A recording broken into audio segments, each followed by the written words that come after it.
మీరు రోజు వాడే ఈ చిన్న సబ్బు అసలు ఎలా పుట్టింది ఎప్పుడైనా ఆలోచించారా?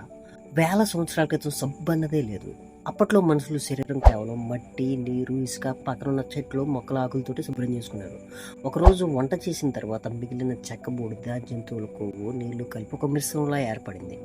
ఆ మిశ్రమంలో చేతులు తగిలినప్పుడు అది చాలా బాగా నీట్గా శుభ్రం చేయటం గమనించారు. ఇదేదో చాలా బాగుంది అని గమనించిన వెంటనే అలాంటి మిశ్రమాన్ని మళ్ళీ ట్రై చేయడం స్టార్ట్ చేశారు. ఆ పరిశీలన తర్వాత ఆ ప్రక్రియ ద్వారా కాలక్రమేణా మనకు సబ్బు నేటి తరంలో కనపడే సబ్బులా మారింది. ఇప్పుడు ప్రపంచానికి ప్రతిరోజు కోట్లాది మంది ఉపయోగించే సబ్బు ఒక చిన్న పరిశీలనతో ప్రారంభమయ్యి గొప్ప ఆవిష్కరణగా నిలిచింది. ఈరోజు కొన్ని కోట్ల టర్న్ ఓవర్కి దారితీసింది. ఇవాల్టి ఈ వీడియోలో ఏదైనా కొత్త ఇన్ఫర్మేషన్ తెలుసుకుని ఉంటారు అనుకుంటున్నాను. వీడియో నచ్చితే ఒక లైక్ చేయండి అండ్ మన ఛానల్ని సబ్స్క్రైబ్ చేసుకోండి. అండ్ మీరు ఏ సోప్ వాడుతున్నారో ఖచ్చితంగా కామెంట్ చేయండి. తెలుసుకుందాం ఇండియాలో ఎక్కువ ఏ సోప్స్ వాడుతున్నారు అనేది. Okay guys, signing off.